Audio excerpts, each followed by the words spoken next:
everyone, and thank you very much for watching. Liam Hartree here today with another episode of Presenting Champions for the Simply Inspired podcast.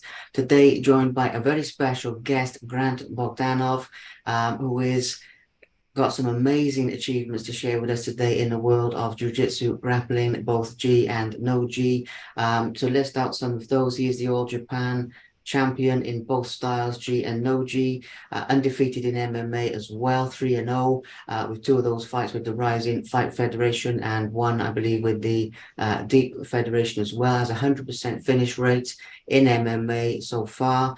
Has already accomplished a lot, but what I will say is that this man, I believe the future is very bright, and I believe the best is yet to come for him. So, Champ, thank you very much. Sorry about talking about you in third person. Thank you very much for coming on the show. As I mentioned before we started recording, just as a point of interest, where I am in the UK, 1 p.m. in the afternoon here at the time of this. For Grant, it's 10 p.m. over in Japan. So I really appreciate you accommodating this interview, and just thank you for coming on the show, man.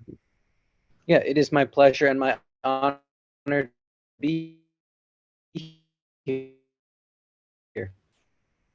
Absolutely, absolutely. It's a pleasure to have you. It's I'm very, very excited to get into some great info today.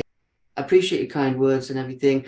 In terms of something that I'm sure people want to talk to you about a lot, how you first came to Japan. And one of the things is we'll talk about the past, the present, and the future today. We'll talk about a bit of everything. But I think that, the idea of you going to Japan to sort of chase your dream, follow your dream over there, it's very inspirational for people, taking that leap. So that's the angle that I'm looking at it from. From your own point of view, how did you first come to be in Japan, given that you're not originally from there, as far as I know? I'm sure this is a story you've told 1,000 times, but in your own words, please take it away with that one. Thank you. Yeah, great question. And I actually haven't told this story that many times, but I'm half Japanese, half American, raised in the States, born and raised in the States. I always had an interest in my mom's side of like her heritage and her culture and her language, which I was exposed to as a child a little bit. But in college, I started to study Japanese, and I decided to go teach English in Japan after college, just to kind of say that I did it. For 2 years, I was planning on one or two, planning on going to Japan, having the experience, and then coming back to the States and getting a real job, as they would say, and yeah, living my life. Um, Mind you, throughout all of this, I've been doing judo from 7 years of age, picked up wrestling in junior high and high school, um, went back to judo in college, and then to improve my judo ground game, I started doing BJJ. Uh, so when I went to Japan, I was a BJJ blue belt and teaching English and doing BJJ on the side, rather aggressively on the side though. Lots of tournaments, training all the time, winning everything. And a lot of what happened, like my story, I guess what people might want to know is how'd you end up like in Japan, owning your own gym, fighting in Rizin, and it's really just based on like these impulses that I had. Like I wanted to train jujitsu and I wanted to compete, and that was fun to me. So I just kept on doing it, and then I got better. I didn't want to get better at jujitsu. I just wanted to keep doing it. So I have a very impulsive personality like that. And the same thing with like opening my own gym. I really believed that it was what I wanted to do. It was kind of the first time in my life that I had this strong belief um, in doing something. And a lot of times, I think if people want to kind of break out and do something against the norm, it's really hard to make that first step. Um, but if you truly, truly believe deep down that it's your destiny, it sounds kind of crazy. I'm not really religious or anything like that, but if you believe that it's what you're meant to do, then it's easy to like take those risks. So, yeah, I guess I had a lot of impulses and then a lot of strong belief with my career towards opening the gym here and also being a fighter. Absolutely amazing. I mean, like I was saying just now, it is very inspiring. I mean, that concept of following your heart, I know that sounds kind of cheesy or whatever, but like you say, breaking out of the mold, breaking out of the norm, it is super inspirational. It shows people what's possible. And a lot of what I talk about in these podcasts, it does come from the inspiring point of view, if you like, as well as all the combat stuff, obviously. So, okay, cool. So when you arrived in Japan and everything, obviously, I'm guessing, or by the sound of it, you had this prior experience. Was it sort of easy to slot in, given the fact that you'd obviously studied, you'd obviously learned the language and everything like that? But in terms of, you know, still being some cultural differences, did you feel right at home, or was there a phase of feeling like, oh, I've got to get comfortable with a few things first, if you get what I mean? Yeah, so I don't think I would have gone to some other country where everything would have been foreign to me. I'm not that brave of a person. It's because, as you mentioned, I had that background. I could already read and write and speak the language. I already knew a lot about the culture. Um, that made it a lot easier for me. That being said, I know plenty of people who have come here with a zero language base, and they thrive. And then there's a lot of people who come here and have a really bad time. But yeah, it's easier if you know the language, but you don't have to in order to find success here in Japan. Um, so yeah, that's my opinion on the matter. If you want to come visit Japan, I think you should definitely try to learn the language, but don't let your fear of not knowing enough Japanese hold you back. Absolutely, yeah, it makes sense. I mean, on this show, I have had people who've moved to Japan from different countries, and sometimes with knowing the language, sometimes with knowing very little, including other guys for Rising as well. So it's just interesting to get your take on that. Obviously, in terms of the martial arts culture as well, I'd like to get your thoughts on that. I mean, I know this is going to be a pretty big question because it could go down a number of different avenues to answer this, but just in terms of like the culture of martial arts in Japan versus in the USA. I'm not saying that one's better than the other. I mean, obviously, I'm sure they both have different things to offer, but your experience of but well, I mean, it is known as a country, the land of the rising sun. I mean, it is known for having a strong martial arts history. When I speak to people, a lot of people who've competed in Japan or lived there say they have a very profound respect for martial artists, which a number of people have told me goes beyond a number of other countries, not all other countries, but a number of other countries. So, your thoughts on the martial arts community, the talent pool, how you've been received as a fighter over there, those types of topics. I know it's quite broad, but it'd just be good to get your thoughts on that, please. Yeah, so the martial arts culture here runs really deep. Judo, karate, even BJJ, which is like a foreign import, but it's still very popular here. And there's a huge level of respect. A lot of the times, compared to competitions in the West, the crowds are quite silent and respectful. You don't have people yelling like kind of more aggressive things like break the arm or like fuck him up or something like that. It's more like applause and things like that.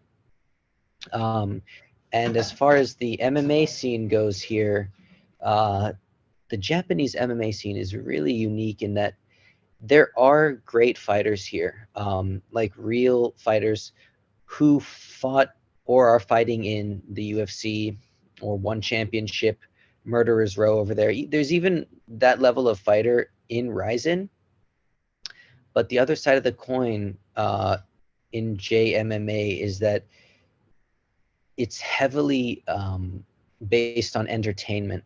So you'll have like YouTubers come in fighting on the biggest stage of Japanese MMA, and you'll have guys who are in there because of their looks or things like that, which it's not unheard of. Like all companies do try to market people, in the UFC. They had CM Punk, and they had like Sage Northcutt, kind of. I mean, he's a great fighter, but he was in there for Paige Van Zant, in there for their looks mostly.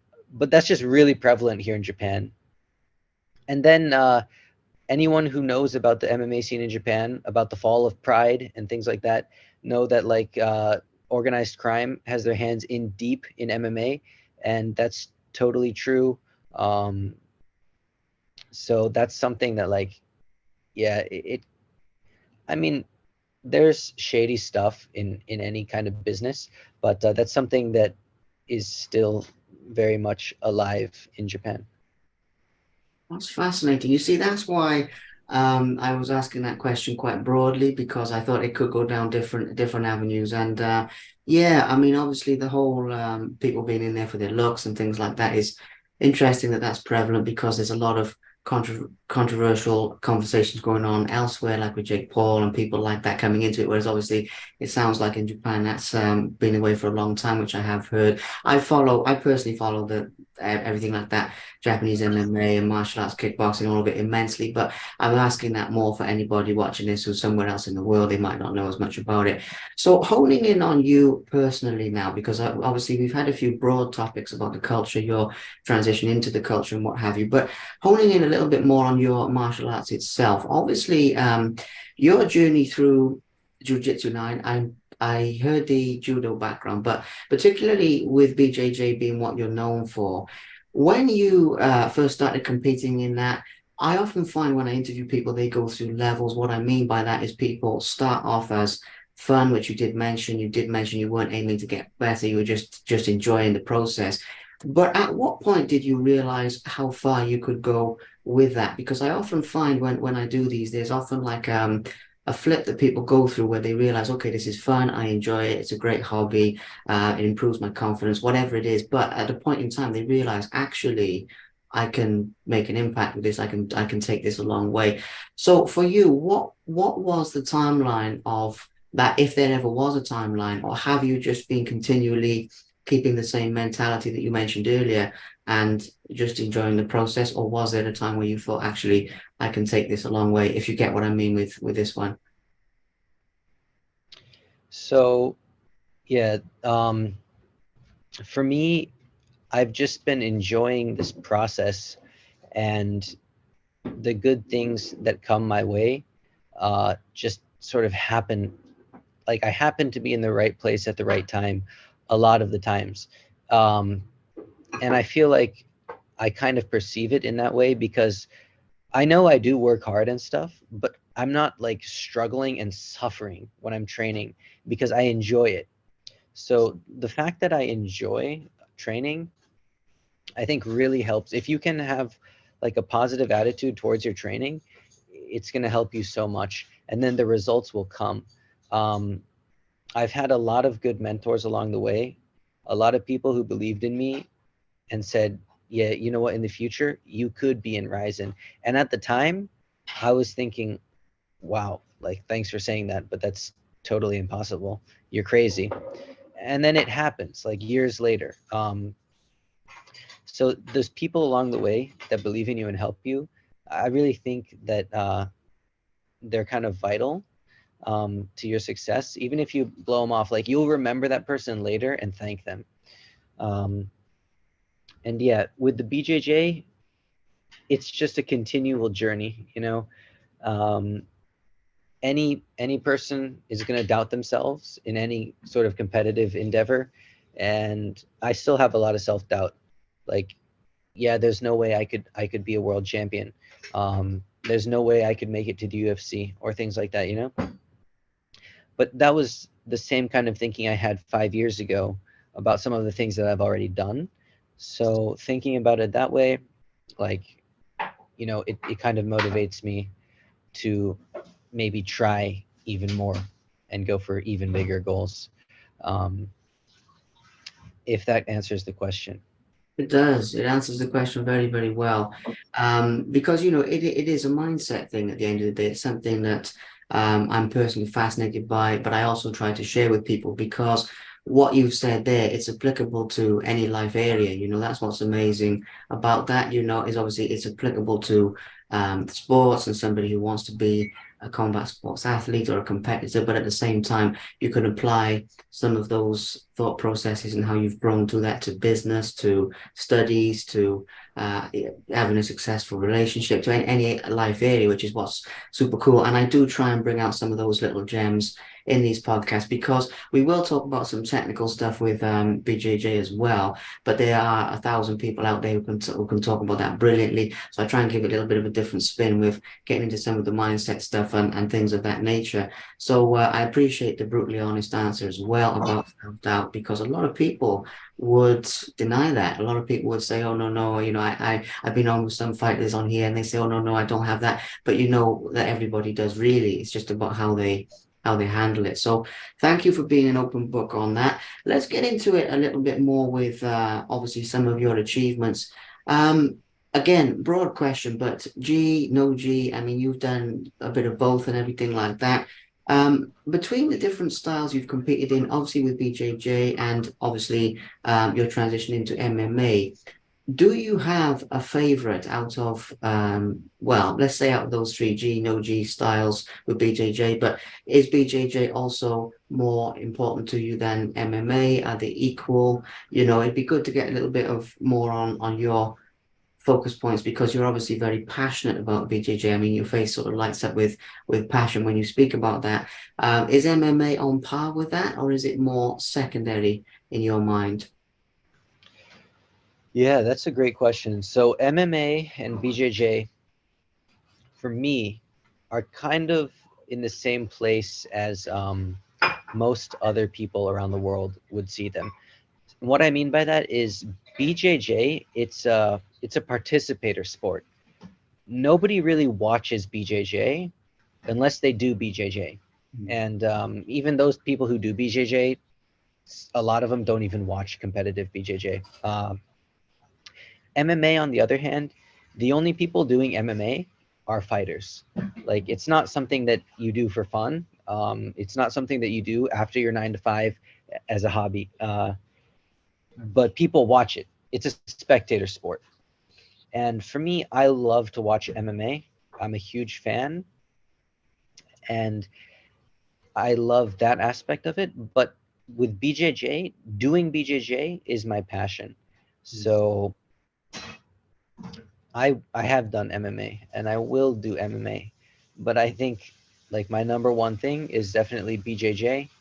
And between gi and no gi, everyone tells me I'm better at no gi, but I prefer the gi. Okay, that's cool. That's cool to get your viewpoint on that because you are multifaceted. You are a multifaceted individual. You do have obviously the BJJ, you do have the judo, MMA, obviously your own gym, which we'll talk about soon as well because I'd love to hear the story about that. But before we get into that, in BJJ so far, I'd like to sort of talk about some of your proudest moments, some of your favorite moments, your highlights. Now, obviously, being all Japan champion and everything like that, I'm assuming that's up there.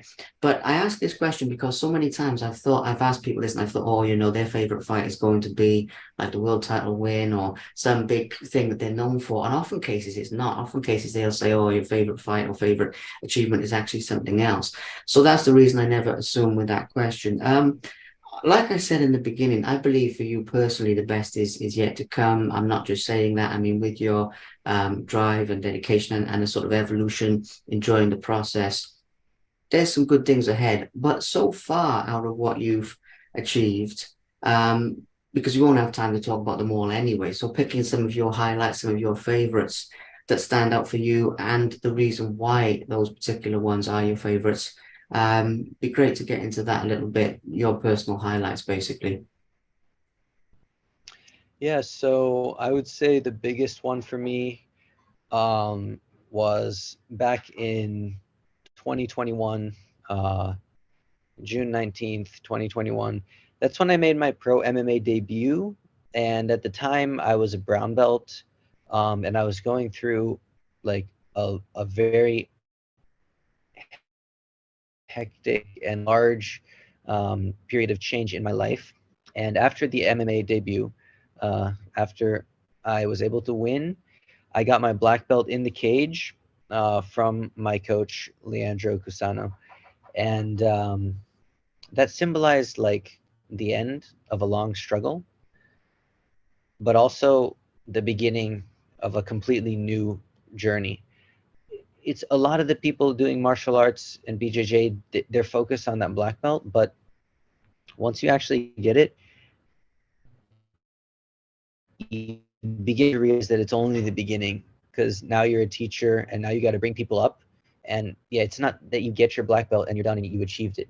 It's that it starts from there. There's more to learn, more to accomplish, more to teach. And yeah, getting my black belt in that cage after the win, that was definitely my number one highlight up until now.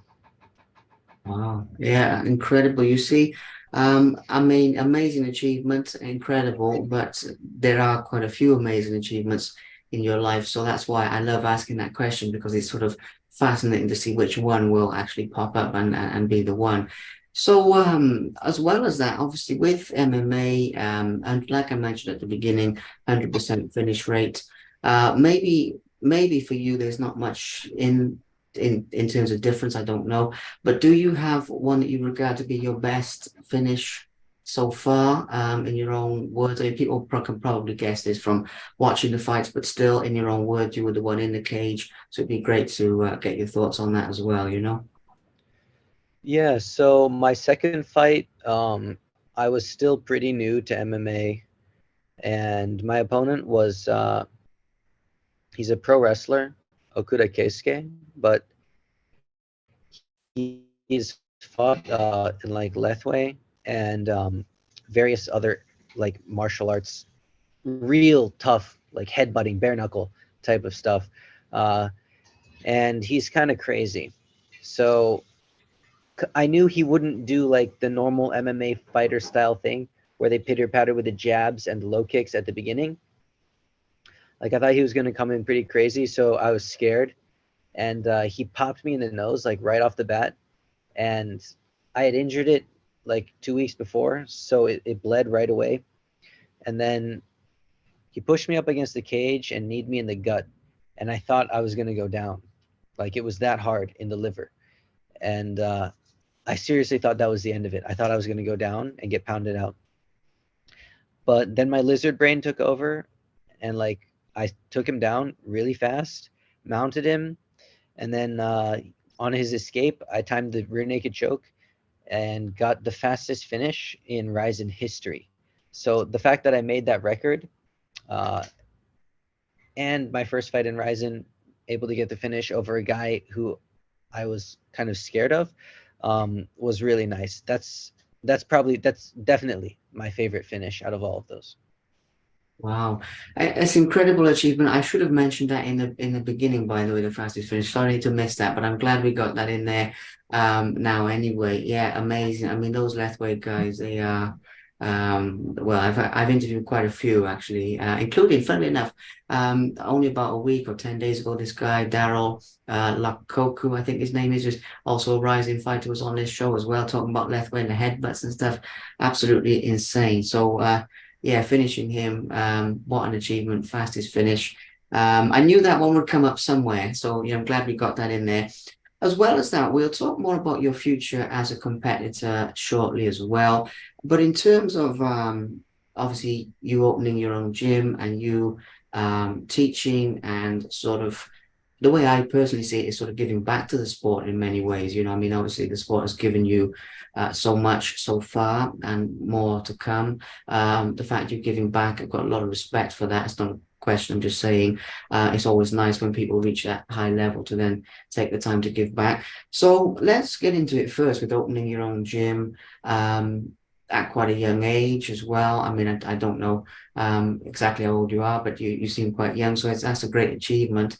How did it come about with opening that in the beginning in terms of, well, just walk us through the process really of how you opened your own gym. That would be great. Thank you. So I was teaching English in Japan in the beginning, full Mm. time, and doing my martial arts training after work on the weekends, that sort of thing. Um, and then eventually I started to feel this urge to train more and devote more of my life towards BJJ rather than work. So my next job was part time. So I had more training and less work, less money as well, though. Um, and then after the part time, I found a job that allowed me to do BJJ. So I was doing part time and like teaching private lessons and stuff. So some of my income was from BJJ. And then after that, I got a different job at a large gym where I could teach BJJ, among other things. But yeah, my work had shifted from English teaching being a large percentage of it to being an extraordinarily small percentage of it. And then throughout my process at that larger gym, I learned kind of the ins and outs of opening a gym. And then when the timing was right, I decided to open my own place in Tokyo. That was almost 2 years ago. I was 26 at the time. I'm 28 now. So that is how it came about. It wasn't like I had this master scheme from the beginning. It's just kind of like I kept doing my thing, and then things started happening gradually and gradually, and then boom, here we are. Yeah, absolutely. Well, it sounds like it's meant to be, like you said at the beginning. Um, some of these things are destined, I believe, without getting too cookie into all of that. Thank you for clarifying that as well, because I was obviously aware of the gym, but I wasn't aware of the actual time scale of that. So that's pretty cool. I mean, it's an amazing achievement. I've got to say, in terms of the process of owning a gym, stepping into your shoes and everything for a moment. What do you enjoy most about that aspect of your life?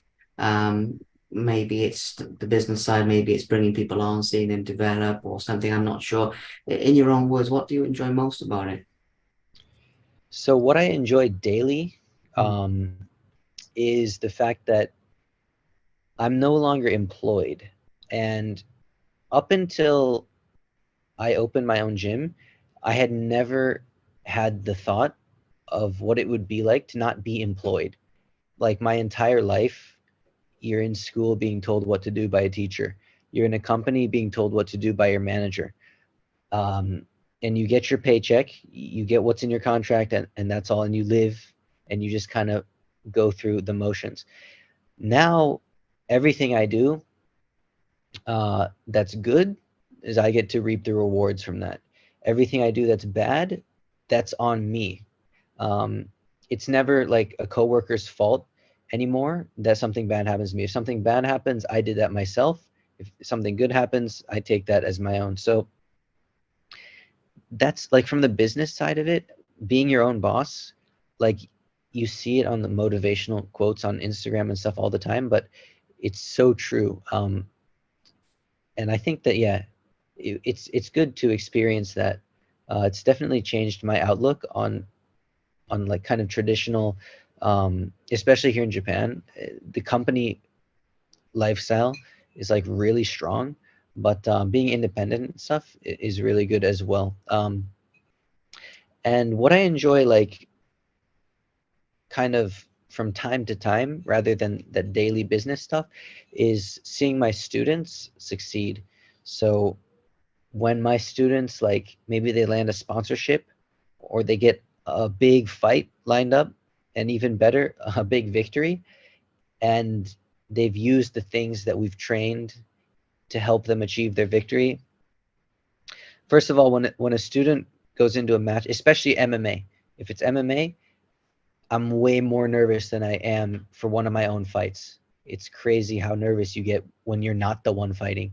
Um, but then the joy, those emotions from the victory are even they're also more than my own victory. So those are two definitely big things that I enjoy about my lifestyle here.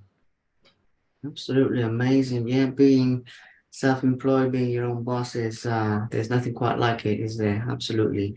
Very cool. Okay. So as well as that, when you talked about your students and seeing them develop and everything, again, this is another sort of big question, but I'd like to just take a moment to get a little bit of advice from you about people who want to achieve well, again, it sounds slightly cheesy, but achieve their dreams. Now, obviously, with this, we can talk about some fight specific stuff, although I'm sure some of the lessons, like earlier, will apply to life broadly as well. Now, there's probably too much advice that you could give to do it all in one go here. And if people want to speak with you, I'll just say, I guess they're going to have to come to Tokyo and find you or reach out on social media. But joking aside, if you had to give maybe one or two things like essential ingredients, like for cooking that you think, okay, you have to have this to succeed in some type of martial art, some type of combat sport, and this is, what you would say if somebody approached you and said, look, what do I have to do to make it this sport, whether that's MMA, BJJ, I know there's obviously a connection there. So just asking it broadly, what would you say to those people who come to you and say, look, I want to achieve my dreams type of thing? Um, you you can't just decide on like something to be your dream and just power through it. I think you have to feel it from like deep down. You've got to have passion towards the subject, whatever it is. Like it's so hard to study something that you're not interested in. Anyone who wants to go out and strike out on their own, they should just remember school when they had to study a subject that they didn't like, how grueling it was, and how you felt like you had studied for so long. Then you looked up at the clock and it had only been like 20 minutes. Um, you've got to really enjoy it, or else, frankly, you'll get tired. Yeah, when you enjoy doing something, you could do it for 12 hours straight without getting tired. But if you don't enjoy it, you'll get exhausted. And this is my perspective, right? And I know there's people who can do things they don't enjoy and get really good at them and do that. And I seriously admire the willpower that those people have to grind and stuff like that. But in my experience, I just happened to like the thing that I was doing that happened to be my dream. And that really helped. Yeah. Yeah, that's powerful, and it builds on what we were talking about earlier as well. It sort of builds a level beyond that. Powerful advice, and as I mentioned earlier, your passion for what you do is something that really um, sort of radiates off you. I mean, I know that might sound a bit strange, but you can really feel your passion for what you do as an almost tangible thing, even though we are pretty much on opposite sides of the planet. I can still actually get that feeling of the passion through this screen. So it's a very, very valuable life lesson, as I mentioned at the beginning, applicable to um, daily life. And that's a big part of my passion of why I do these as well. Because if it was just talking about fighting, I love it. I love combat sports, but I probably would have packed this in a while back. But because sharing the lessons, helping people to grow, I mean, that's such a valuable thing. Do you have proudest moments as a coach so far? I mean, you mentioned I don't want this to be awkward for any of your students if they watch this, like you're playing favorites or anything, because I'm not looking at it like that, because obviously anybody who's dedicated, anybody who's trying their best, that's always very respectable, very commendable. But at the same time, I just wondered if personally, if there's any instances where you've seen people progress, where people have gone into a big competition and they've won or they've done well, or anything that really stands out. Maybe they're all equal, but maybe there's one or two that stand out for you, your favorite moments as a coach. Yeah, so I haven't been at it long, so I really do feel like the best is yet to come. But up until now, in January, one of my students, Yuya Aoki, took the IBJJF European title third place, um, which is like a huge achievement in the BJJ world. It's not something that I've been able to do yet. And even though he's still a blue belt, if you can do that stuff at blue belt, you're going to be able to do it at black belt. So I'm really looking forward to seeing his career progress. Um, I've got another guy, Hikaru Yoshino, who's gearing up for a huge fight this month in UAE Warriors, which is an organization out there in the Middle East that's like a feeder league into the UFC. All those crazy Russians, Dagestani that come into the UFC, a lot of them are coming in through UAE Warriors. If he can win his next fight, he's like knocking at UFC's door, basically. So very proud of that as well. Um, and then I've got a bunch of not professionals, but just normal people at the gym. Every day they come in and they train hard and they sweat and they go home and sleep and then wake up and do their job. And after they're tired and dealing with all the crap at work, they still come into the gym. Seeing their faces and stuff, that's a huge point of pride for me as well. Absolutely, yeah. I'm glad you mentioned that because obviously I focused it on the people winning competitions and what have you. But obviously, yeah, I mean, people in their day-to-day lives progressing with any type of goal. I mean, at the end of the day, slightly off topic here, but that is the beauty, or at least one of the beauties of combat sports. I mean, it might sound strange, but I've seen it. I've seen competing in anything, BJJ, boxing, MMA, all different things.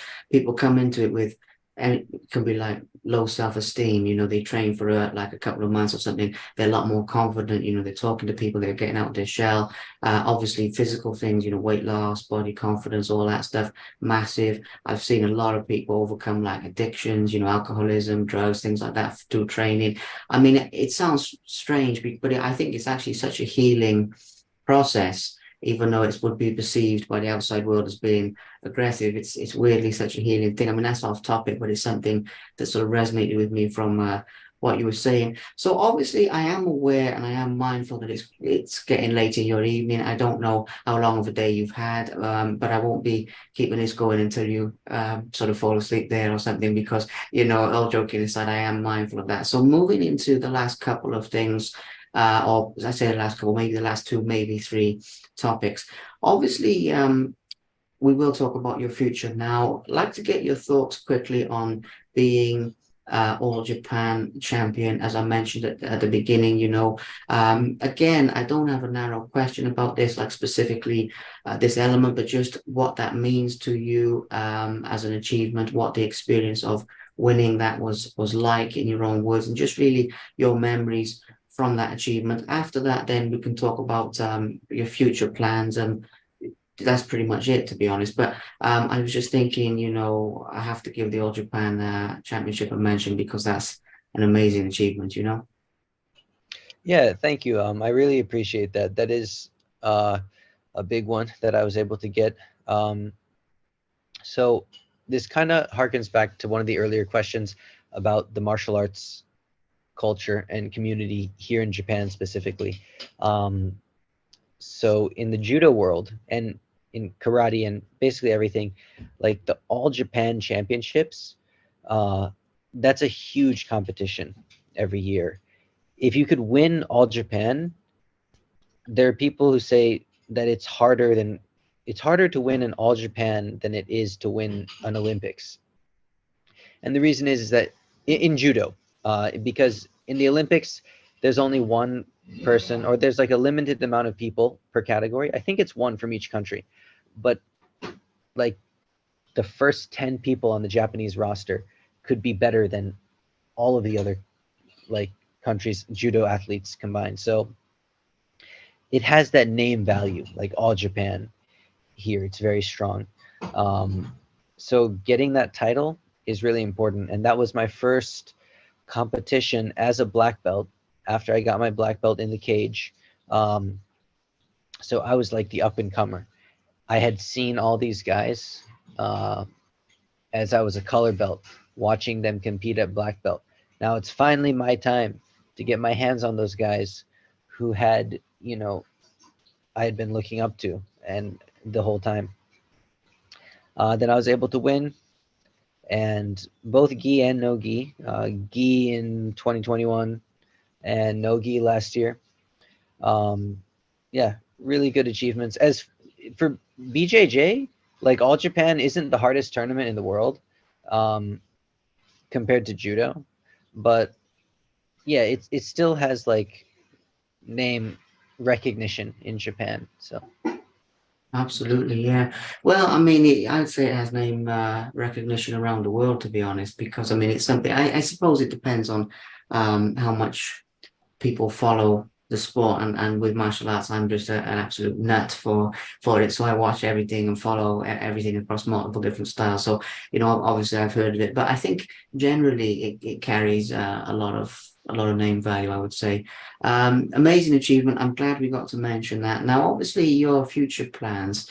As I mentioned at the very beginning, your future is bright. Now, this obviously can go down a number of different paths we can walk down with this. What I mean by that is obviously there's future plans in BJJ and MMA. There's obviously the future of your gym and your coaching as well. So I know it's pretty big to say, oh, let's talk about the future. But really, the reason I ask it that way is you're a very passionate individual. You're very clear on what you want out of life and everything. So really, I'd just like to get your thoughts on that passion that you mentioned earlier, where that is taking you from here for the rest of 2023 and potentially beyond that, as far out in time as you'd like to go. I really don't mind. But yeah, let's talk about the future.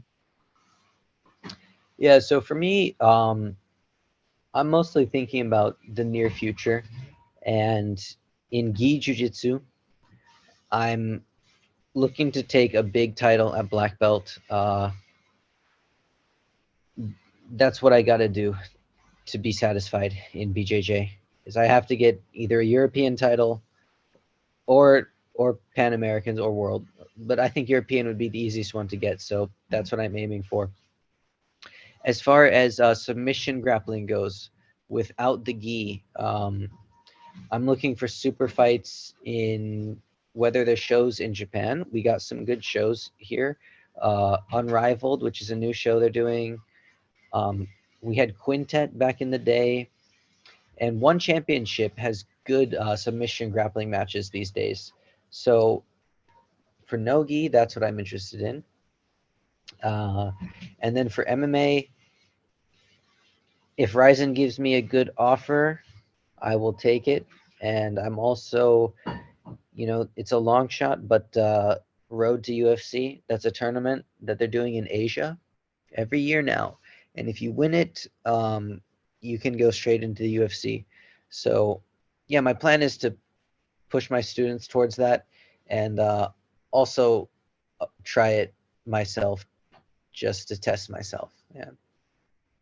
Absolutely. That's incredible. Well, as you mentioned earlier, I mean, enjoying the process is such a valuable lesson. So, um, I love what you said there about doing that to test yourself, doing that for I don't know how to put it really, but basically the inwards goals, to test yourself, what you see in yourself when you look in the mirror instead of what other people think. That's actually a little nugget of wisdom as well. We've talked about a lot. Last thing before I'll let you go to carry on with your evening.